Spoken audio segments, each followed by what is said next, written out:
Good morning, everybody. Is your website reaching the millennial marketplace? Hello, hello, hello on this Wednesday. That is what we're going to be talking about today. And this is dovetailing off of an article that we were chatting about last week all together from a Forbes article talking about how millennials make their healthcare decisions. So we're expanding on all of this and we're taking the information that we got last week and now we're putting it in the realm of how do we create a website that is going to talk directly to our millennial market when we are a part of a healthcare organization. So if you are just opening up your own healthcare practice, if you are a pharmacist that owns their own independent store, if you're a chiropractor or a dentist, anybody who's not a part of a larger healthcare group, because most of the times they will provide the website for you. If you are doing this solo and on your own, there are certain things for you to consider about how you structure your website so that you are reaching millennials. And to talk about all of that is our website expert, Alan Hamlet from the Web Penguin. Let me bring you into the screen. Hey, Alan, how you doing? I'm doing well, Michelle. How are you? I'm good. Okay, so I wanted to talk to you specifically because I love the way that you put your websites together. They are so clean. And you Thank know you. how I love things that are very clear, concise, and conversational. And I just love the Thank visuals that go along with that ideology. So talk to people specifically about how you put together your websites. Well, when I put a website together, and thank you for having me today. I really appreciate it. When I put together a website, it's just important to keep the user in mind. At the end of the day, people come to you to have a problem solved, and the information just needs to be there. It needs to be readily available. As clean, neat, clean, and organized as possible because it makes it easier for people to find things, and that helps with usability, and it just helps to get from point A to point B easily. It helps you to get to the point. Right. You want to establish that roadmap with your audience Right. so that, your viewers of your website, so that it's easy for them to make the decision. You're making the decision and being that guide, that presence on the website. So I want Yes. to bring in the information that we chatted about last week. And for those of us who didn't get to see that video, we were talking about two words: accessibility and convenience. We Yeah. had on Alan, a millennial herself. She's actually our newest Yes. intern, and I love her. Yes. So she's a millennial, and she was reiterating the research from this Forbes article of simply saying we need to have convenience and accessibility. And I'll add a third word here: transparency, when it comes to specifically a healthcare website. Can you dig deeper on each of those aspects on, for instance, where that would lie on a homepage? Yeah. Millennials, we're not playing about this kind of stuff. So it's important that we find that we're connected on everything. And, I have a problem, we go right to our phone. And so everything needs to be, for instance, it would be somewhere on the top. That's the first place that people look, is the top. There's some kind of link there. Sometimes there are two headers. There might be one just for staff or a patient portal or something like that, in addition to your normal home, about, services, and things like that. But it's typically right at the top. Everything needs to be to where I can say, I think I have this issue. Let me go look it up. And if I determine, or the website helps me determine that I have this issue, because millennials self-diagnose. We go to WebMD, and even if they tell me something, I have to go somewhere else to make sure that, okay, maybe WebMD is okay. And that can get confusing too. But, I need to be able to find the information, and then I need to know the next step. The website's going to guide you.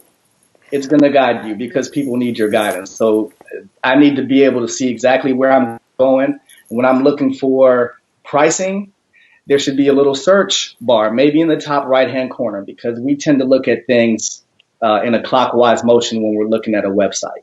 Okay, so I know, because you are the expert, you have actually pinpointed one of the websites that you just absolutely love, and I want to bring it up so that everybody can understand when you're saying it has to be at the top, it has to be on the right-hand side. Yeah. I mean, we know directions, but why not show it, right? We live in a Right. visual world. Okay, so I'm going to share the screen here. I hope this is working for you guys. Let me go back and make sure that we have what we need. Hold on one second. Okay, as I get that website up, talk to me about a little bit more about that cost transparency, because the millennials that we were referencing last week were saying, I will sometimes delay a service because I don't know how much it's going to cost me at the Yeah. end of the day. Hmm. And there is, as you mentioned, a lot of people in that age group who are self-medicating of sort. They're doing their own treatment because they can't stand the fact that there's a 6-month delay to get Right. an appointment. And I could look up information that in previous generations, we didn't have access to Right. that. And they're doing things on their own. So I think that that is really an important factor, specifically on the homepage of these healthcare organizations and these independent practitioners, to really almost blow up and highlight the fact that there is transparency there. Mhm. How would you direct them? Then the transparency, just kind of segueing a little bit off of that too. Transparency is important because we as millennials have been through crises. And we don't trust, it's not like our parents where it was like, well, the doctor said to do this. We might not necessarily trust the doctor or healthcare right now. So that's why we need to see it. And if we don't agree with it, that's why we're not moving. If we don't agree, well, that costs way too much. It shouldn't have to do that. He's going to be in the office for 10 minutes. I shouldn't have to pay $60,000 for that. Mm-hmm. It helps them make that decision. It's helping them. It's steering them into where they're going next.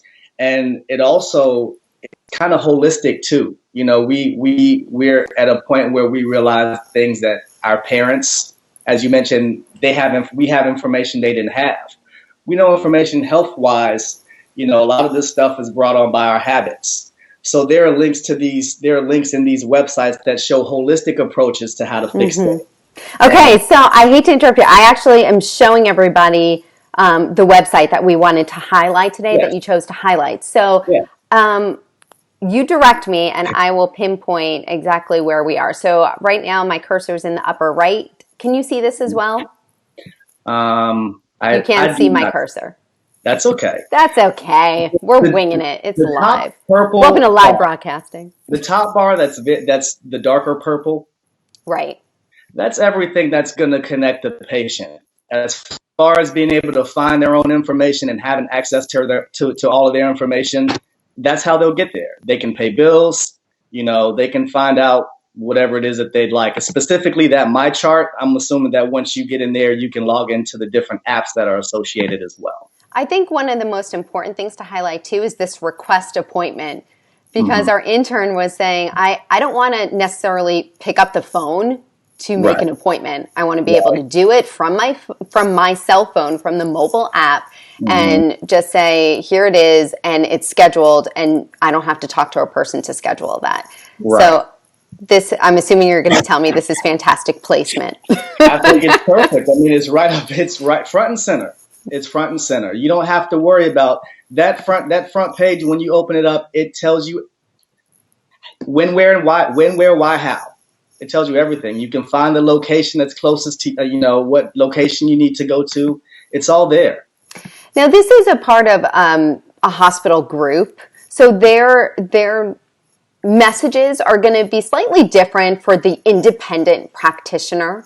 But how important is it for that independent specialist, healthcare specialist, to show their face maybe via video to create that initial connection with a prospective patient? And my question to you is, where should that video lie on the homepage? You said the word connection.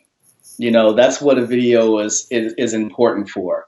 I think we were discussing a stat about how much longer that people stay on a website when it has video versus just text and pictures. Right. And, people are going to take time to see who you are and feel you out. It should be front and center. It should be the focus. That's actually a thing that's going to help with SEO as well. But it should be the video should be the focus of the page. Everything should come back to that video, and it should be right there. So I know that because you do this as a part of your spiel every day, just how to organize your website. What would you say is the most important statistic on how people resonate with video, specifically on the homepage of a healthcare provider's website? Um, Probably the bounce rate, how long that somebody stays on a particular page, and video helps that out quite a bit. People will always stop to watch video. That's what our society does. That's especially us. We have our phones and we're looking at video all day. So a video will help people stay on your website and connect. Yeah, a lot longer than if there was no video. I mean, I think the latest stat for 2020 is 88% longer. Right. They will stay on your site 88% longer if there is that introductory bio video right smack dab there on what I'm calling old language as top of the fold, Right. back from newspaper days, but above the fold, if that video is there front and center. 88%. Yeah. Well, I mean, when I heard that, I was like, wow, and I do video for a living. So, hey, it helps me. Why wouldn't you have one? That's the question to ask. Why wouldn't you have one? I think at this point, with people engaging with video the way that they do, but also the way that it helps your website in terms of being noticed and people finding you and people engaging with you, why wouldn't you have a video on there? Right. So, and then also from my perspective, the video that you present on your homepage, it doesn't have to live solely on your website. So that same video, when we talk about ROI, when it comes to investing in video, you could then share that introductory video across your social media platforms so that you're getting Absolutely. more bang for your buck and sharing who you are, that introductory video, to as many people and as many faces and as possible. We talked about transparency in that search icon on the right-hand side. You were saying you could put in a pricing list. Yes. Is that what you recommend, that type of verbiage? I mean, probably at least the word pricing. It should be something that when designing these sites, you want to use terms that are the norm, not a bunch of jargon and things that you have to be a part of a certain, sect of people to understand. It has to be universally understood. I always say that when I design my websites, if my daughter can understand it, she's my litmus test. So if I can run it by her and it's simple and basic enough for her to understand and navigate, the same thing goes. And so when you're looking for something like transparency, I should be able to put in pricing or procedure prices or something like that. Cost, something, yeah. Yeah, and it should take me to what I want to see. There should be some kind of form that's downloadable or something like that. Okay, so I'm just going to run down this list that was a part of that article so we stay on task. So the first thing that this Forbes article recommended on how to gather more millennials into your sphere of influence is to A, strengthen that presence on your website. B, have patient portals on your website so that those millennials can log in and have access to their specific claims and files. And appointments and medical history. The other thing that stood out from the article was having more of a social media presence. As a healthcare provider, sometimes we think that our websites are stagnant, but they're not. They link to the other parts of us that are out there in our digital space. Telemedicine and cost transparency were two other items that were highlighted. And we didn't talk too much about telemedicine. How do you guide your clients in regards to that if they're establishing a new website for their healthcare practice? Well, as far as telemedicine, it seems like right now it's something that people are still getting into.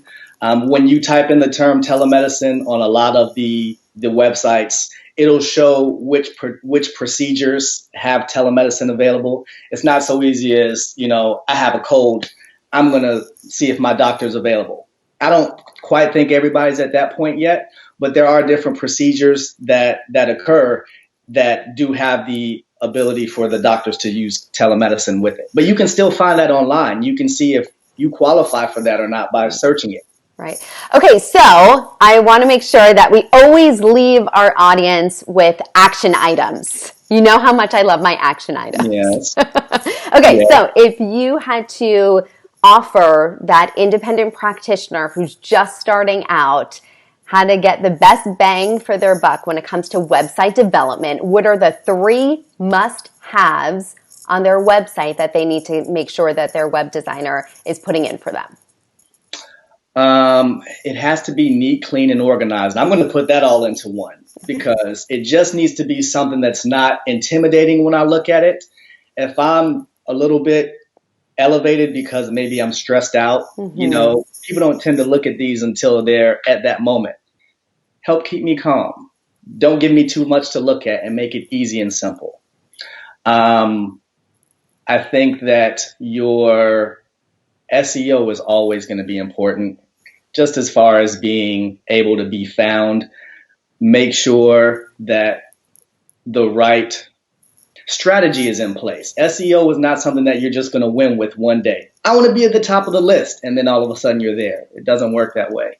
It's a set of strategies that are long term. So, just make sure you have the right foundation in place, and you can build from there. And for the third thing, I'm going to dovetail on your second thing yeah, real fast while you think about your third item. Well, no, just because when you talk about SEO, the video portions of your homepage can drastically change your presence on Google yeah, and on YouTube. So when we talk about searchability for your practice, you want to make sure that those videos on the back end, I'm sure designers are thinking about how those videos are tagged so that they are optimized for their end client. theoretically. Yeah, You hope. theoretically. Well, you hope, but you want a good web designer to do that for you because all those little things, they're so important to the grain of how we use this information and use our phones. You have to have it on there as a part of it's part of your business. It's going to help make your business run. So the SEO is very important as far as how it's in there. I guess my third thing would be connection, which kind of ties in video and everything. Because if your website doesn't give you that connection, it could be neat and clean, but if there's no personality or no nothing that I guess encompasses your customer, your client, your patient, that says that's where I need to be. These folks are going to take care of me. There's something missing. Healthcare is important, and people are very sensitive about it. So you just want to make sure you have the right connection to say, look, we're going to take care of you. We're here to help you solve this problem. We're here to help you. I think it's so important to end on connection as well, Alan. And I'm really appreciative that you mentioned that because sometimes I think it's so overwhelming to try to get your business, your practice, your expertise out there that sometimes we focus on us, the client, the customer, the practice, and having that be the forward facing side of that homepage. And Mm-hmm. I always try to switch it because you want to connect with the person who's looking at you. So Yes. instead of making sure that your face is right on up there and it's talking about your practice, I actually think that it's beneficial, especially if you're in a position of emotional distress. I think you were referencing people who are searching out cancer treatments and they're not in the headspace. They don't want to see that glaring smile at them. They want to see someone who's going through what they are Right. about to go through. Right. And you are not necessarily what we call in journalism, you are not the character, but you are actually the guide in guiding them through the process. You're guiding, if you're the expert, if you're the healthcare provider, you're guiding your patient, you're guiding that character through their story that they're about to unfold. And I think that that is a distinction that separates what you do from someone who's just putting together a template versus someone Yeah. who's really strategizing the story behind your healthcare practice. Absolutely. So Thank anything you you. want to add to that? No, that I think you summed it up well. I think that's perfect. It needs to be neat. There needs to be an SEO strategy, Mm-hmm. and you need to you create a connection. Those are things that keep people coming back to your website. Those are things that keep clients. Those are things that make your clients say, this is where I go. You should try these folks out. There's so many benefits. And we put this conversation in the framework of dealing with millennials because that's the Forbes article that we were referencing this week and last week. But what we're talking about goes far beyond millennials. Yeah. I think that because they're becoming more a part of the marketplace and making those healthcare decisions now on their own because of the age that they are. I think we need to adjust and tweak so that we do have everything that we listed before, that cost transparency, that connection, the patient portals, the appointment access. All of that needs to be first and foremost on that homepage. But when we dig deeper and we're talking about that connection and we're talking about the SEO and the clean design, that really isn't even just for healthcare. That can be for everyone involved who is starting up their own practice, who's an entrepreneur, small business owner, etc. Absolutely. Alan, thank you so much. I appreciate your web expertise. Tell people where they could find you. I am at my website is www.thewebpenguin.com. You can find me, just go there. It's easier. You can find all my social media because I've had to change a couple of them because names have been taken. But thewebpenguin.com, you can link to everything from my website. That's my homepage. All right, this is a detour in our conversation. Before, I need to know, how did you get Web Penguin? I knew you were going to ask me. I know, because I'm a journalist at heart. Where'd you come up with the name Web Penguin? When I was in the UCF boot camp, there was one day where I was just getting slapped around by this data information, and it just felt like it was never going to happen. I started daydreaming of names for a company instead of paying attention. And that one stuck, but I didn't know why. And I didn't like it at first. Okay. But over time, it started to grow, and I'll tell you why. Well, why is this penguin in my head? First of all, the penguin is very sharp. He looks like he's in tuxedo all day. So I like that. I'm okay with that. But when you think about what penguins do, they sometimes travel hundreds of miles just for food, just to mate, just for all these things that all of us are like, ooh, that's dedication. Well, the company that I want to have is like that with my clients. If you're looking for somebody who's in the game, who is not going to get distracted and will be in for the long haul, that's me. You won't see me in a tuxedo. I'll come in a polo. But that's it. I think the penguin just represents the way that I want to see my company. And you're rocking it, buddy. You really are. Thank you so much for spending your time. Everybody, the Web Penguin, webpenguin.com. Thank you so much, Alan. I appreciate it. Thank you, Michelle. And thank all of you for joining us this week as well. Next week, we're going to talk about female leadership in the healthcare industry. Are we breaking ceilings? How much farther along do we need to go before we are really making some strides when it comes to that? So thank you, everybody. Any questions, make sure you leave them in the comments. Anything that you want to hear, new topic, then put that in the comments too. We'll see you next week, everybody. Thank you. Thanks, Alan. Thank you, Michelle.